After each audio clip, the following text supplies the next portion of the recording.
So, hello everyone, welcome back to our English class. Miss berharap bahwa kalian semua masih dalam keadaan yang sehat, masih dalam keadaan yang baik, dan tentunya masih dalam keadaan yang penuh sukacita untuk menjalani hari pertama dalam minggu ini, dan tentunya untuk menjalani atau untuk mengikuti kelas bahasa Inggris kita pada siang hari ini. Nah, anak-anak, sebelum kita masuk ke dalam pembelajaran kita terkait dengan apa yang kita akan bahas hari ini, kita akan mereview dulu nih beberapa materi yang sudah kita pelajari sebelumnya, yaitu tentang recount text. Kita akan mereview dulu. Nah, ada 3 jenis recount text. Nah, 3 jenis recount text itu adalah personal, lalu yang kedua ada factual recount text, dan yang ketiga ada imaginative recount text. Jadi ada 3 types atau 3 jenis dari recount text. So there are 3 types of recount text. Kita di pertemuan yang lalu, which is last week, we have learned about the personal recount text. Now today we're going to learn about the factual recount text. But before that, Miss mengingatkan sekali lagi bahwa untuk materi recount text, ketika membuat recount text, kita itu pakai simple past tense. Kita pakai simple past tense, and that's why sebelumnya kalian sudah belajar tentang simple past tense. Jadi bagi kalian yang masih bingung terkait dengan simple past tense, bisa cek kembali video yang pernah Miss berikan, atau kalau mau tanya terkait dengan simple past tense ini, silakan tanyakan dengan Miss lewat live session ataupun lewat chat secara pribadi di WA, supaya Miss bisa bantu kalian juga. Jadi itu adalah beberapa hal yang perlu kita perhatikan. Jadi recount text itu adalah teks yang membicarakan sesuatu yang sudah terjadi di masa lampau.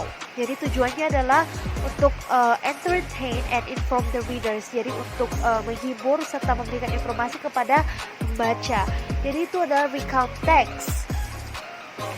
Nah, minggu lalu kita sudah belajar nih tentang personal recount text. Nah, hari ini anak-anak, walaupun kita sebenarnya akan fokus ke personal recount text untuk formatif 2 kita dan untuk summatif nanti, tapi Miss menyadari bahwa sangat penting juga bagi kita untuk pelajari factual recount text. Nah, kalau factual recount text ini berbicara tentang apa?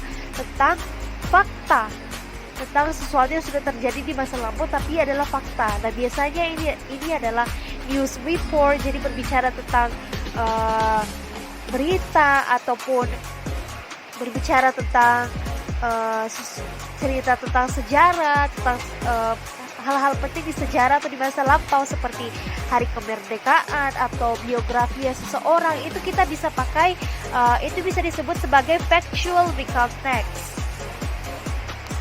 Nah, kita akan belajar factual recount text dulu hari ini. Kita akan melihat satu contohnya, dan kita akan belajar melihat yang mana orientationnya, yang mana eventsnya, dan yang mana reorientation. Nah, seperti yang kalian lihat anak-anak, ini adalah orientation. Orientation itu adalah pembuka. Nah, di pembuka biasanya dia menjelaskan awal dari suatu kejadian itu, atau menceritakan siapa saja yang terlibat dalam kejadian itu, atau menceritakan tentang latar belakangnya, atau latar belakang tempat ataupun waktunya. Nah, seperti yang kalian lihat di slide, nanti saya akan bacakan untuk kita semua. Jakarta, the man who pushed an old woman down a bus along Upper Thompson Road has been charged in court. Jadi ini adalah bagian orientation. Nah, ini adalah berita. Kalau kalian perhatikan, ini adalah berita. Jadi karena ini adalah factual recount text, dan factual recount text berarti berdasarkan fakta. Jadi ini berbicara tentang berita. Jadi sesuatu yang sudah terjadi di masa lampau, sudah terjadi, dan diberitakan, lalu diberitakan. Nah, ini as you can see the slide, dia menjelaskan nih apa yang terjadi di awalnya. Itu menceritakan bahwa ada satu laki-laki atau satu man, atau the man itu mendorong seorang neneknya tua gitu, seorang wanita tua di sepanjang jalan Upper Thompson Road. Nah, sekarang sudah masuk ke pengadilan. Berarti nanti mereka akan menceritakan tentang hal ini di dalam isi beritanya. Itulah kenapa di awal dia menjelaskan dulu secara intinya apa yang akan dibahas dalam teks ini, apa yang akan dibahas dalam berita ini atau recount teks ini. Kita akan lanjut ke reorientate events. Nah, events ini biasa berbicara, events ini lebih panjang daripada orientation maupun reorientation. Kalau events, dia itu menceritakan peristiwanya secara chronological, jadi secara berurutan apa yang terjadi. Jadi diceritakan. Seperti yang kalian lihat di sini,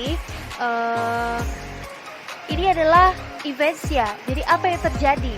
Jadi si Ong Kok Hao yang merupakan the man tadi yang diceritakan di bagian orientation, itu dia berumur 25 tahun. Dia diadili atau dilapor karena sudah melukai atau hurting 76-year-old Huang Li Niadili on bus service number 1678 at about 3 p.m. on June 5 this year. Jadi bisa kalian lihat di slide ini bahwa diceritakan dari awal gitu, apa yang terjadi. Jadi ada seorang laki-laki atau ada seorang pria yang namanya Ong Kok Hao, dia itu mendorong seorang wanita tua yang berumur 76 tahun. Nah, Ong dikatakan bahwa dia menggunakan tangan kanannya untuk mendorong wanita tua itu sampai mengakibatkan wanita tua itu jatuh dari bus. Nah, di insiden ini itu direkam dalam video yang berdurasi 2 menit dan diupload ke YouTube. Jadi diceritakan bagaimana orang juga bisa tahu sampai bagaimana kejadiannya sampai si Ong ini dituduh atau dilapor oleh orang-orang. Ternyata dia mendorong seorang wanita tua yang berumur 76 tahun. Jadi diceritakan di sini. Lalu ini juga masih dalam bagian event, selalu diceritakan bahwa video itu isinya apa. Kan tadi sebelum sudah dijelaskan bahwa ini videonya isinya yang mendorong. Nah, videonya isinya apa, dia menjelaskan secara detail lagi. Nah, sehingga sampai ke bagian akhir dari events ini itu dia dibawa ke pengadilan untuk diadili. Setelah dilapor, akhirnya dia diadili di pengadilan. Jadi kalian bisa perhatikan bahwa recount text ini bagiannya di bagian events itu diceritakan secara kronologikal, secara berurutan. Jadi tidak loncat-loncat. Misalkan dia langsung ke pengadilan baru diceritakan awalnya seperti apa, tidak seperti itu anak. Jadi anak-anak, jadi dia alurnya dalam menceritakan recount text itu alurnya selalu ke depan. Jadi selalu dalam berurutan gitu sampai terakhir apa yang terjadi gitu, atau adakah solusi dari itu atau apa. Jadi itu adalah bagian events. Jadi dia menceritakan secara chronological atau secara berurutan.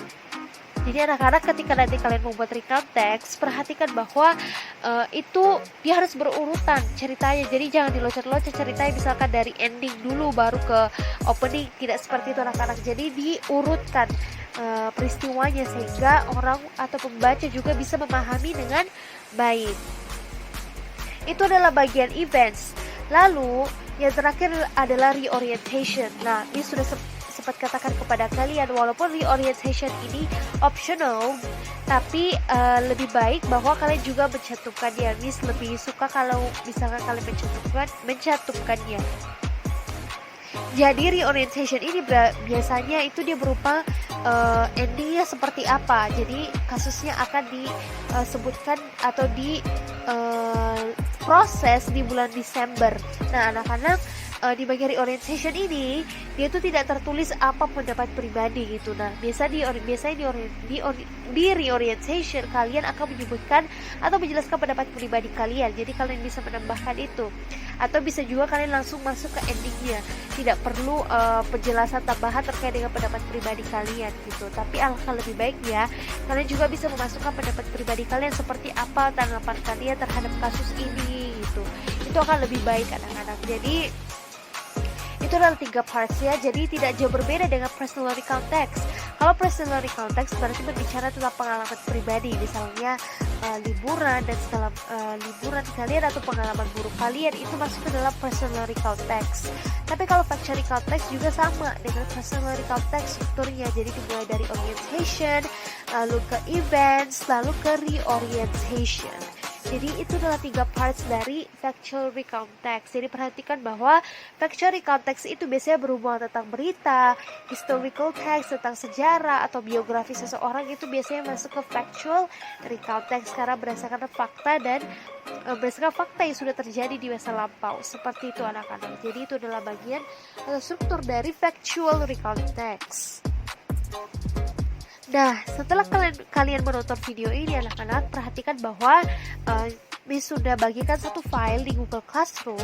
Kalian silakan baca itu, lalu cari tahu bagian mana yang merupakan orientation, yang merupakan bagian events. Harus ini salah ya anak-anak, harusnya which one are, bukan which one is, tapi which one are the orientation, events, and reorientation.